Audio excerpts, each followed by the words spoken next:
চামচের রং গন্ধ বদলে গেলেই মিলবে ভয়ঙ্কর রোগের ইঙ্গিত। হ্যাঁ, মাত্র 1 মিনিটেই চামচ দিয়ে ঘরোয়া পদ্ধতিতেই বোঝা যাবে শরীরে রয়েছে কিনা রোগের কোনো বাসা। তবে এক্ষেত্রে সকালে খালি পেটে জল খাওয়ার আগেই করতে হবে পরীক্ষা। প্রথমেই একটি চামচ জিভের ওপর ভালোভাবে লাগিয়ে নিতে হবে। চামচের মধ্যে ভালো করে লালা লেগে যাওয়ার পর সেই চামচকে একটি পরিষ্কার প্লাস্টিকের প্যাকেটের মধ্যে ঢুকিয়ে সূর্যের আলোতে রেখে দিতে হবে 1-2 মিনিট। এরপর চামচটি বের করে নিলে যদি দুর্গন্ধ আসে তবে বুঝবেন ফুসফুস কোনো রোগে আক্রান্ত। অ্যামোনিয়ার মতো গন্ধ বেরোলে বোঝা যাবে কিডনিতে সমস্যা রয়েছে। পচা ফলের মতো গন্ধ বেরোলে হতে পারে ডায়াবেটিস। পার্পল রঙের আস্তরণ থাকলে হয়তো ব্রঙ্কাইটিস বা হাই কোলেস্টেরলের সমস্যা থাকতে পারে। এছাড়াও সাদা রঙের আস্তরণ পড়লে শ্বাসযন্ত্রের সমস্যা থাকতেও পারে।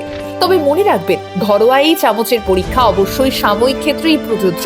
তাই পুরোপুরি নিশ্চিত হতে অবশ্যই ডায়াগনস্টিক সেন্টার কিংবা ডাক্তারের পরামর্শ নিন।